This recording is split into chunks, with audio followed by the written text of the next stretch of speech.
Hi and welcome all of you to our study channel mechanical coach. आज हम thermodynamics में heat को देखने वाले हैं। उसमें हम सेंसिबल हीट, लैटेंट हीट और स्पेसिफिक हीट को कवर करने वाले हैं। तो यह वीडियो आपके लिए बहुत इंपॉर्टेंट होने वाला है, तो एंड तक मेरे साथ जुड़े रहिए। चलिए स्टार्ट करते हैं हीट से। Heat is a form of energy which is transfer between two bodies or system and surrounding due to temperature difference। Heat क्या है? हीट एक एनर्जी का फॉर्म है जो एक बॉडी से दूसरे बॉडी में या फिर एक सिस्टम से सराउंडिंग में ट्रांसफर हो जाता है due to temperature difference. Heat को फ्लो होने के लिए टेम्परेचर डिफरेंस की नीड बहुत ज़्यादा होती है। अगर टेम्परेचर डिफरेंस नहीं होगा, टेम्परेचर ग्रेडियंट नहीं होगा, तो उस केस में हम हीट को जीरो मान सकते हैं, जीरो ले सकते हैं। बॉडी जो है वो थर्मल इक्विलिब्रियम में आ जाएगी। उस केस में हमारा हीट फ्लो जीरो हो जाएगा। और heat is a form of energy. Heat एक बॉडी से दूसरे बॉडी में ट्रांसफर हो सकती है। मतलब मेरे पास एक बॉडी है और ये दूसरी एक बॉडी है, एक दूसरे से कनेक्ट भी हो सकते हैं, एक दूसरे के कांटेक्ट में हो सकते हैं, एक दूसरे से अलग भी हो सकते हैं। उस केस में भी हीट ट्रांसफर हो सकता है। ये मेरे पास बॉडी 1 है, ये मेरे पास बॉडी 2 है, या फिर मैं इसको सिस्टम मान लेता हूं और ये बाहर का जो है इसको मैं सराउंडिंग मान लेता हूं। अब हीट या सराउंडिंग से सिस्टम में जा सकती है या फिर सिस्टम से सराउंडिंग में जा सकती है। Heat always flow from high temperature to low temperature. मतलब इस दोनों में से जिसका टेम्परेचर ज़्यादा होगा, सिस्टम का टेम्परेचर अगर ज़्यादा होगा, सराउंडिंग का टेम्परेचर कम होगा, तो हीट सिस्टम से सराउंडिंग में आ जाएगी, हीट सिस्टम से सराउंडिंग में आ जाएगी।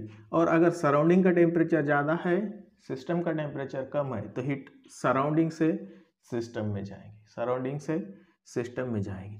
और अब हम किसी भी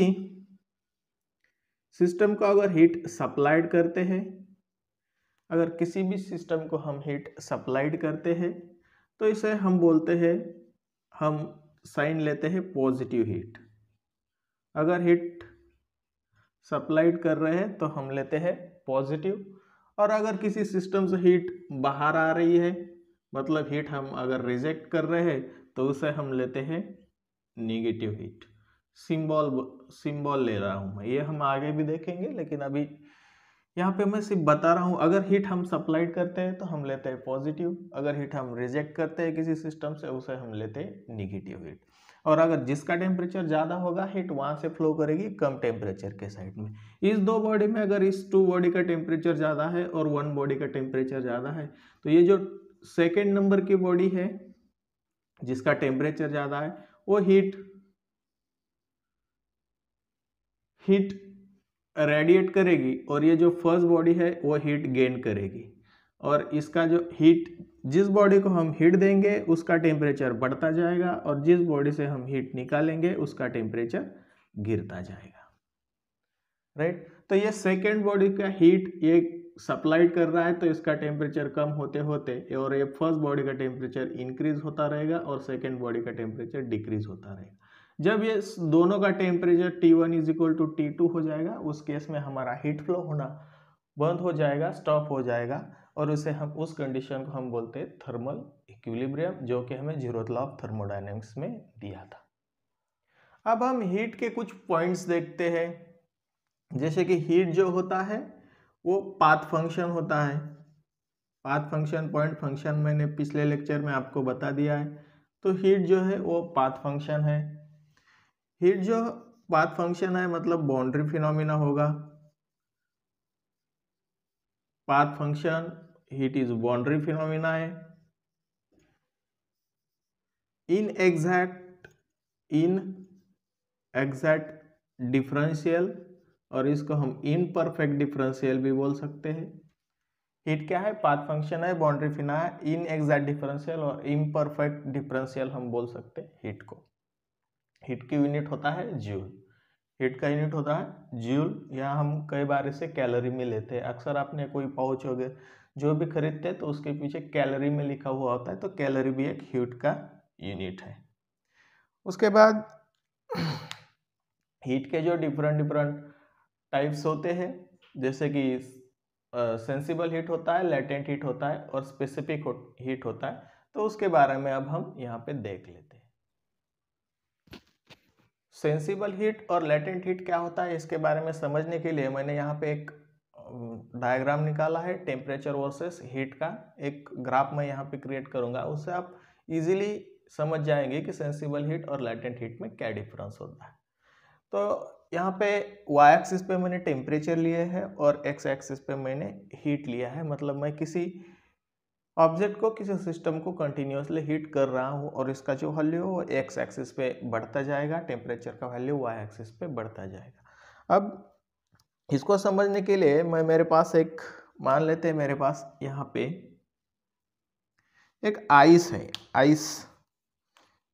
एक मेरे पास आइस है, ये मेरे पास एक आइस है जिसका टेम्परेचर -10 है, जिसका टेम्परेचर -10 है।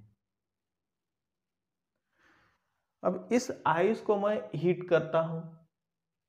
जैसे जैसे मैं इस आइस को हीट करता हूँ, किसी स्टोव के ऊपर रख देता हूँ और इसको हीटिंग चालू कर देता हूँ, तो क्या हो जाएगा उसमें, एक तो हीट देने से मेरा हीट एनर्जी भी उसको सप्लाई कर रहा हूँ, मतलब हीट बढ़ेगा।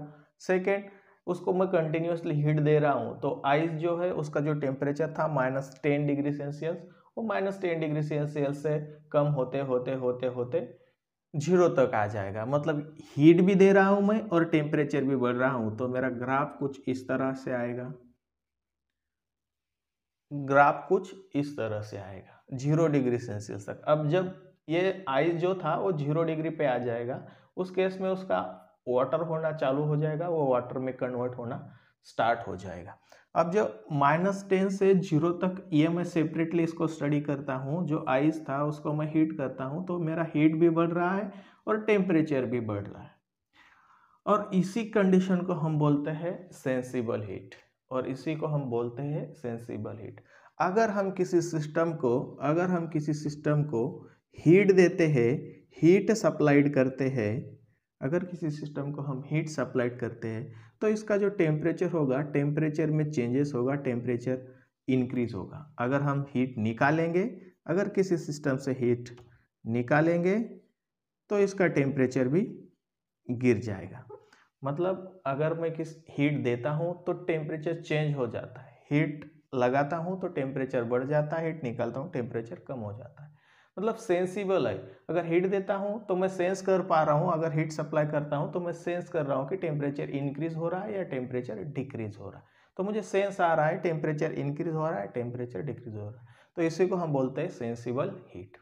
तो sensible heat is nothing but when we supplied heat to a object or a system, then its temperature will increase or decrease without changing its phase। अगर ये जो आइस था वो अभी इस कंडीशन में भी आइस है, यहाँ पॉइंट पे भी आइस है, मतलब उसका फेज चेंज नहीं हुआ है बट इसका टेम्परेचर चेंज हुआ है, तो ऐसे प्रोसेस को हम बोलते हैं सेंसिबल हीटिंग। इस प्रोसेस को हम बोलते हैं सेंसिबल हीटिंग।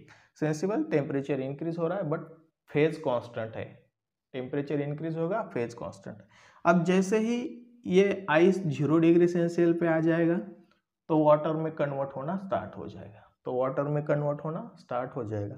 और जब वाटर में कन्वर्ट स्टार्ट हो जाएगा, ऐसा नहीं होगा कि ये जो पूरा आइस, ये इतना बड़ा आइस का मास था और जैसे ही 0 डिग्री सेल्सियस पे आ गया पूरा का पूरा वाटर हो गया, ये कंडीशन नहीं होता है। जैसे ये 0 डिग्री सेल्सियस पे आ जाएगा, अगर इसमें कुछ वाटर है, ये इसका टेम्परेचर अगर 0 डिग्री सेल्सियस पे आ जाता है और वाटर का भी कुछ टेम्परेचर होगा, इस केस में ये क्या होगा, ये थोड़ा थोड़ा मेल्टिंग होना उसका चालू हो जाएगा, मेल्टिंग होना चालू हो जाएगा, ये वाटर में समाने के लिए स्टार्ट हो जाएगा, बट तुरंतली 0 डिग्री सेल्सियस पे पूरा स्टार्ट नहीं होगा। और जैसे जैसे मैं हीट देता हूँ तो इसका टेम्परेचर भी आप देखोगे, ये 0 पे था तो 0 पे ही रहेगा। ये जो हीट, इसको अगर मैं हीट करता हूँ तो अगर ये 0 पे ही रहेगा, खाली ये जो आइस बना हुआ था 0 डिग्री सेल्सियस का, इसका टेम्परेचर 0 रहेगा, बट इसका टेम्परेचर जो है 0 से, ये जो 0 था आइस, तो वो पिघलते पिघलते पिघलते वाटर में कन्वर्ट होना स्टार्ट हो जाएगा। तो यहाँ से ये जो है, अगर मैं हीट सप्लाई कर रहा हूँ तो मैं देख रहा हूँ कि टेम्परेचर इंक्रीज नहीं हो रहा है इस सिस्टम में। क्या हो रहा है, टेम्परेचर इंक्रीज नहीं हो रहा है, टेम्परेचर कांस्टेंट है बट मैं हीट सप्लाइड कर रहा हूँ, टेम्परेचर कांस्टेंट है बट मैं हीट सप्लाइड कर रहा हूँ। तो उस केस में जो टेम्परेचर कांस्टेंट रहेगा और जब हम हीट सप्लाई करेंगे तो इस हीट को हम बोलते हैं लैटेंट हीट, क्योंकि हम हीट दे रहे हैं बट टेम्परेचर हिडन है, टेम्परेचर छुप रहा है, टेम्परेचर बढ़ नहीं रहा है या घट नहीं रहा है, और हमने हीट देना स्टार्ट ही किया है। हीट हमारा कंटिन्यूसली हम उस सिस्टम को दे ही रहे हैं बट टेम्परेचर में कुछ चेंजेस नहीं हो रहे। तो जो हीट सप्लाई करते हैं हम वो चेंज हो जाती है। यहाँ पे आइस था मेरा फेज और यहाँ पे हो जाएगा वाटर, यहाँ पे हो जाएगा वाटर। मतलब latent heat is defined as heat supplied to the system in which temperature does not changes but its phase can change, मतलब इसका फेज चेंज हो रहा है, ये सॉलिड से लिक्विड में जा रहा है। हीट तो हम यहाँ पे सप्लाई कर रहे थे तो टेम्परेचर इंक्रीज होगा, उसे हम बोलेंगे सेंसिबल। अगर हीट सप्लाई करेंगे बट टेम्परेचर इंक्रीज नहीं होगा, उसका फेज चेंज होगा। फेज चेंज करने के लिए जो हीट लगेगा उसे हम बोलेंगे लैटेंट हीट। फेज चेंज करने के लिए जो हीट लगेगा उसे हम बोलेंगे लैटेंट हीट। और इस केस में हम सॉलिड को लिक्विड में कर रहे हैं तो इसे हम बोलते हैं latent heat of fusion, latent heat of fusion. अब ये वाटर में आ गया, फिर अब ये पूरा वाटर हो गया। यहाँ पे आइस था, इसको मैंने हीट किया, ये 0 डिग्री सेल्सियस पे था, तो इसका टेम्परेचर बढ़ते बढ़ते ये आ गया वाटर में। ओके, मतलब यहाँ पे मिक्सचर होगा आइस प्लस वाटर का, और ये फिर यहाँ से फेज चेंज होगा। ये होगा सेंसिबल हीटिंग, ये होगा लैटेंट हीटिंग। यहाँ पे वाटर होगा, राइट। यहाँ पे प्योर सॉलिड होगा, सॉलिड को मैंने हीट करते करते यहाँ पे ये -10 डिग्री सेल्सियस से 0 डिग्री सेल्सियस तक आ गया। मतलब अभी भी सॉलिड है बट खाली इसका टेम्परेचर बढ़ा है, -10 से 0 डिग्री सेल्सियस आया। अब ये 0 डिग्री सेल्सियस से ये जो प्रोसेस था ये 0 से 0 ही रह गया, बट यहाँ पे जो सॉलिड था आइस प्लस वाटर था, यहाँ पे केवल वाटर मिला, लिक्विड में हुआ, फेज चेंज हुआ, इसको हम बोलेंगे लैटेंट हीट। एक साइंटिस्ट थे जोसेफ नाम के, उन्होंने हमें ये स्पेसिफिक हीट का कंसेप्ट दिया है। तो उन्होंने किस ऑब्जर्वेशन पे इस स्पेसिफिक हीट का कंसेप्ट दिया है उसके बारे में देख लेते हैं। उन्होंने क्या किया था, उन्होंने एक 3 डिफरेंट मटेरियल जिसका मास सेम होगा, ऐसे 3 डिफरेंट मटेरियल लिए थे। तो हम भी 3 डिफरेंट मटेरियल यहाँ पे ले रहे हैं। अब इसका जो मास होगा वो सेम होगा, मतलब यहाँ पे जो m1 होगा, m2 होगा और m3 होगा। तो m1 is equal to m2 is equal to m3 is equal to m होगा। मतलब इन 3 जो डिफरेंट मटेरियल मैंने लिए हैं उन तीनों का मास सेम होगा, 1 ग्राम मान लेते हैं, उसको हम 1 ग्राम लिखते हैं, यूनिट मास लिखते हैं, 1 ग्राम है हमारे पास सबका मास। और ये जो 3 मटेरियल है डिफरेंट है, मान लेते हैं मेरे पास फर्स्ट जो मटेरियल है वो मर्क्यूरी है, सेकेंड जो है वो मेरे पास ऑयल है, और थर्ड जो है वो मेरे पास वाटर है। ओके, 3 डिफरेंट मटेरियल है लेकिन उनका मास सेम है और इनको एक सेम हीटिंग सोर्स पे लगाया गया है। ये चीज़ और ये कंडीशन बहुत इंपॉर्टेंट है। एक ही हीट के सोर्स पे इन्हें रखा गया है, मतलब जो रेट ऑफ हीट सप्लाई होगा वो सेम होगा। अगर इसको 10 कैलोरी दे रहा हूँ तो इसको भी 10 कैलोरी ही दूंगा, इसको ही 10 कैलोरी दूंगा।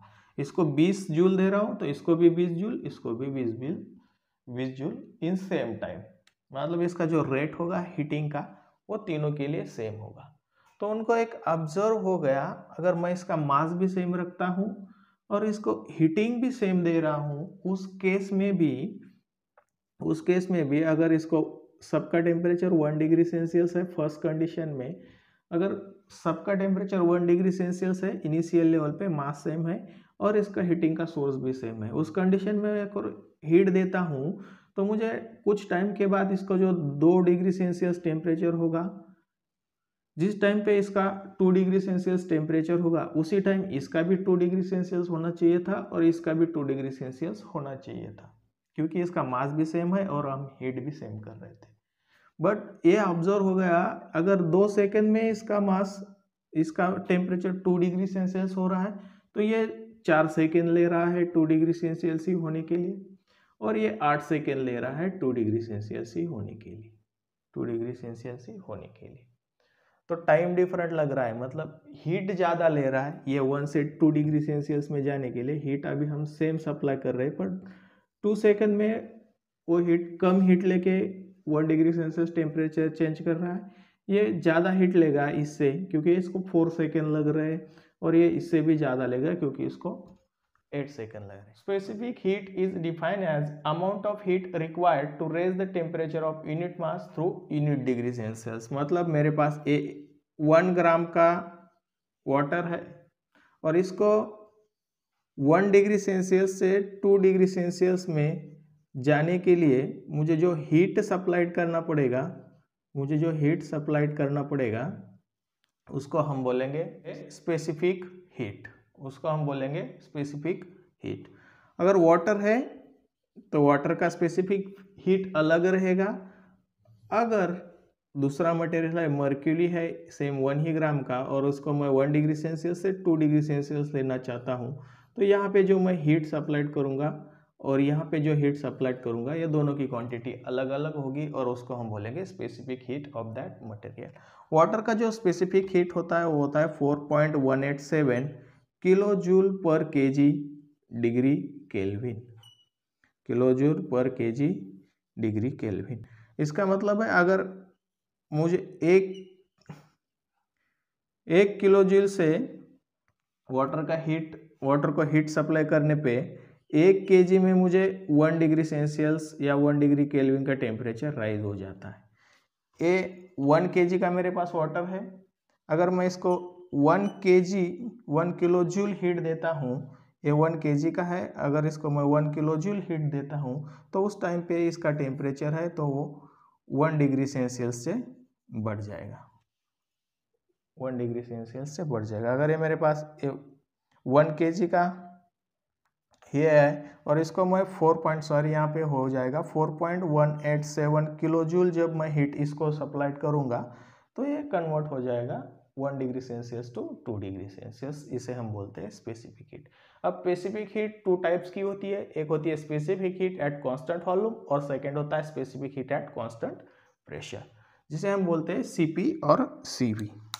अब specific heat is nothing but amount of heat required to raise the temperature of a unit mass through unit degree Celsius। तो जनरली स्पेसिफिक हीट को हम C लिखते हैं, और तो amount of heat required to raise the temperature of a mass through unit degree Celsius is called specific heat। तो ये एक स्पेसिफिक हीट का हमारे पास जनरल फॉर्मूला होता है, C = dQ/dt। अब specific heat at constant volume होता है, और specific heat at constant pressure होता है। तो स्पेसिफिक एट कांस्टेंट वॉल्यूम को हम लिखते हैं C, और V = अब इसका डेफिनेशन होता है specific heat at constant volume is defined as amount of heat required to raise the temperature of unit mass through unit degree Celsius when its volume is kept constant. अगर constant volume को हम जो heating का process है वो constant volume दे रहे हैं, तो उसको हम बोलेंगे specific heat at constant volume. और अगर किसी चीज़ को हम कांस्टेंट प्रेशर पे हीटिंग दे रहे हैं तो उस केस में हम बोल सकते हैं specific heat at constant pressure. अगर यहाँ पे प्रेशर जो है वो कांस्टेंट होगा, प्रेशर हमारा कांस्टेंट होगा। मतलब हम अगर एटमॉस्फेरिक, ये मेरे पास एक कोई मटेरियल है और इसको हम एटमॉस्फेरिक प्रेशर, इसके सराउंडिंग में जो प्रेशर होगा वन एटमॉस्फेरिक होगा, इस 1 एटमॉस्फेरिक प्रेशर पे हम इसको हीटिंग कर रहे हैं और इसका टेम्परेचर 1 से 2 हो रहा है, तो इसे हम बोलेंगे specific heat at constant pressure. अगर सेम वही कंडीशन, मैं एक कांस्टेंट यहाँ पे इसको क्लोज कर देता हूँ, अभी मेरे पास एक कांस्टेंट वॉल्यूम का कंडीशन हो गया, क्योंकि इसके अंदर कोई मटेरियल आएगा नहीं जाएगा नहीं, तो कांस्टेंट वॉल्यूम का हो गया, और इसके अंदर मैंने इस मटेरियल को रखा। अब इसका टेम्परेचर 1 से 2 डिग्री जाने के लिए मुझे जितना हीट देना पड़ेगा उस हीट को मैं बोलूँगा specific heat at constant volume. तो समझ में आ गया, अगर प्रेशर इसके सराउंडिंग में कांस्टेंट रखता हूँ तो उस केस में 1 से 2 degree Celsius unit degree Celsius temperature rise करने के लिए जो हीट लगेगा उसे हम बोलेंगे specific heat at constant pressure. अगर मैं वॉल्यूम कांस्टेंट करता हूँ तो 1 से 2 डिग्री सेल्सियस जाने तक जितना हीट मुझे सप्लाई करना पड़ेगा उसको हम बोलेंगे specific heat at constant volume, specific heat at constant volume. तो यहाँ पे C is equal to d Q by d T generally लिखते हैं हम स्पेसिफिक हीट के लिए। अगर कांस्टेंट वॉल्यूम होगा तो हम यहाँ पे CV D Q by d T eight constant volume, और CP होगा तो D Q by d T eight constant pressure. अब इसमें कुछ इम्पोर्टेंट रिलेशन है जो आप 11th-12th में ही पढ़ के आए हैं, बट यहाँ पे मैं रिवाइज कर देता हूँ क्योंकि वो हमें फर्स्ट लॉ ऑफ थर्मोडायनेमिक्स में बहुत यूज होंगे, बार बार यूज होंगे। तो उसमें फर्स्ट और वेरी इंपॉर्टेंट पॉइंट जो है वो है स्पेसिफिक हीट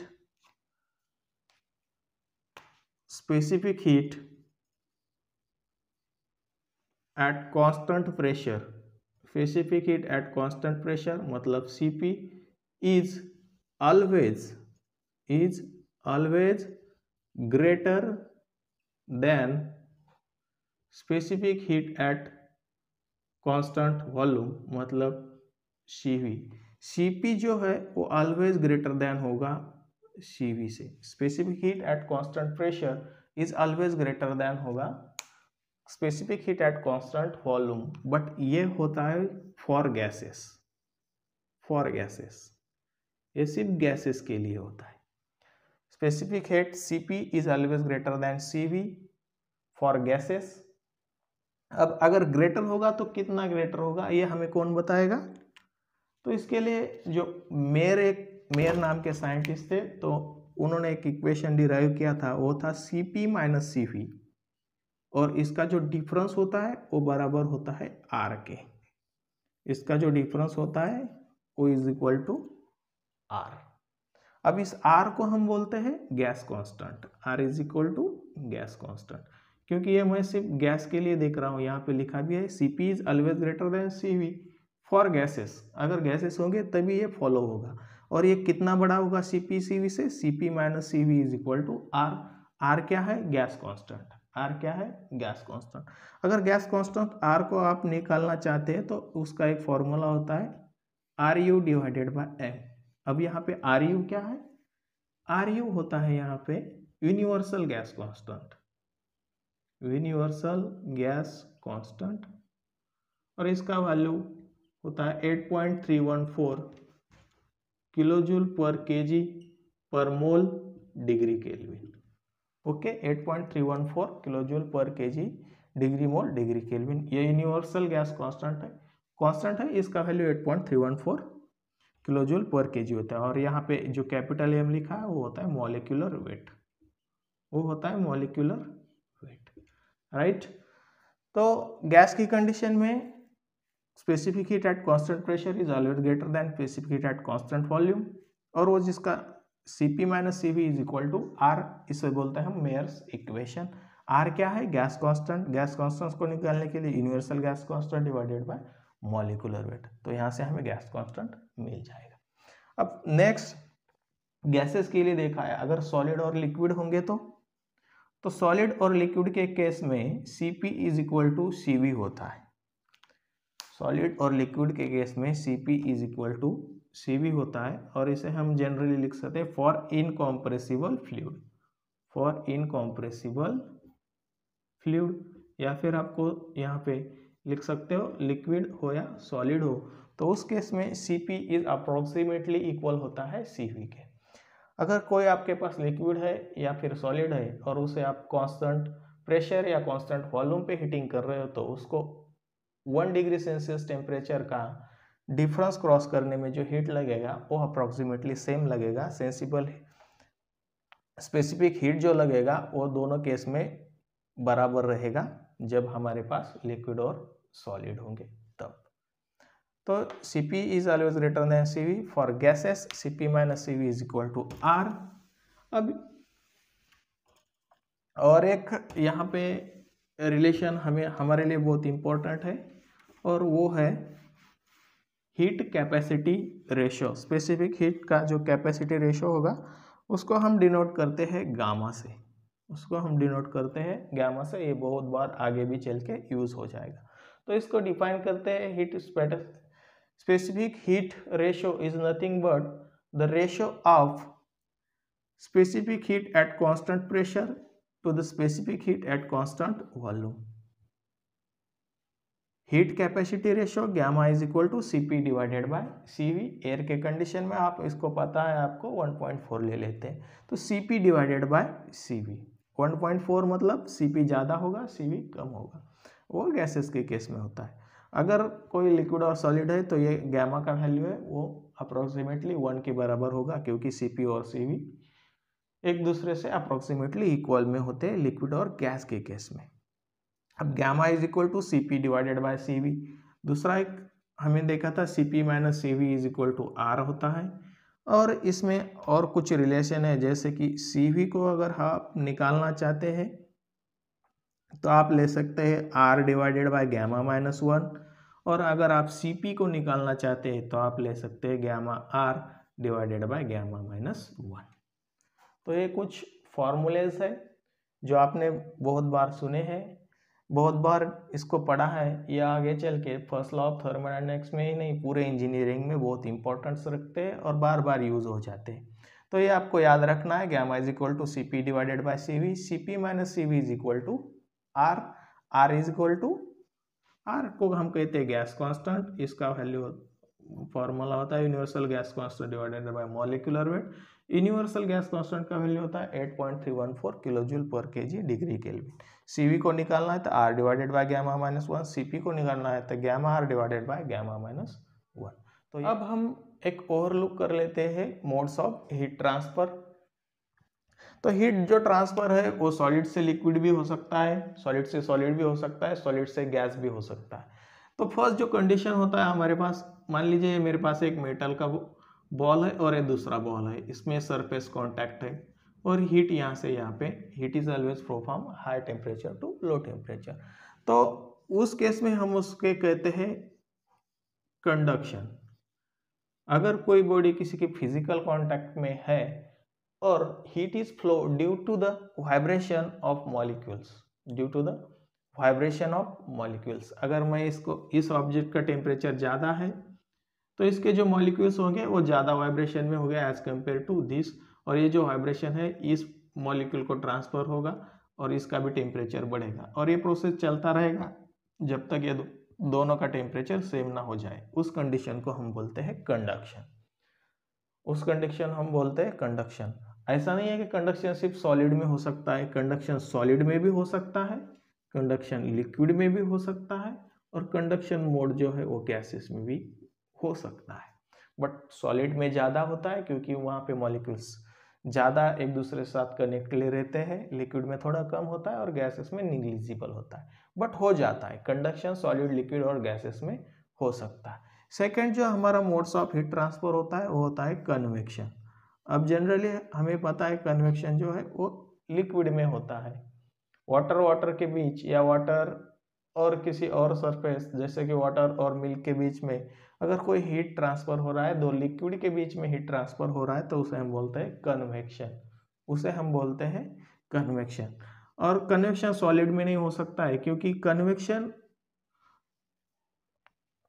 कन्वेक्शन होता है due to the movement of molecules, convection is occur due to the movement of molecules. तो यहाँ पे कन्वेक्शन जो है वो सिर्फ पॉसिबल है लिक्विड और गैस के केस में, कन्वेक्शन होगा वो होगा लिक्विड और गैस के केस में। थर्ड जो हमारे पास मोड ऑफ हीट ट्रांसफर होता है वो होता है रेडिएशन, वो होता है रेडिएशन। मतलब अगर मैं यहाँ पे हूँ और एयर मेरे सराउंडिंग में है तो जो हीट ट्रांसफर हो रहा है वो रेडिएशन के थ्रू हो रहा है। Electromagnetic heat transfer due to the electromagnetic waves और photons is called radiation heat transfer. Heat transfer due to the vibration of molecule is called conduction. Heat transfer due to the movement of molecule is called convection, and heat transfer due to the electromagnetic wave is called radiation. अब radiation liquid में भी नहीं हो सकता है क्योंकि electromagnetic waves transfer नहीं होगी। रेडिएशन होगा वो सिर्फ गैसेस के केस में होगा, और अगर वैक्यूम भी होगा तो उस केस में भी रेडिएशन पॉसिबल है। वैक्यूम में रेडिएशन मोर इफेक्टिवली होता है as compare to other medium. तो कंडक्शन, कन्वेक्शन और रेडिएशन, ये हीट ट्रांसफर के जो मोड्स थे वो मैंने आपको यहाँ पे शॉर्टली बता दिए हैं। इसके ऊपर पूरा एक सब्जेक्ट होगा इंजीनियरिंग के ऊपर, हीट ट्रांसफर नाम का, तो वहाँ पे हम इस चीज़ में बहुत डिटेल में जाएंगे, लेकिन हमें इसके कुछ कंसेप्ट थर्मल इंजीनियरिंग में लगेंगे, तो इसके लिए मैंने आपको एक यहाँ पे ओवरव्यू उसका दे दिया है। जो कंडक्शन और कन्वेक्शन होगा वो वैक्यूम में पॉसिबल नहीं होता है। इस दोनों को होने के लिए हमारे पास मीडियम की नीड होती है। तो thank you for watching this video.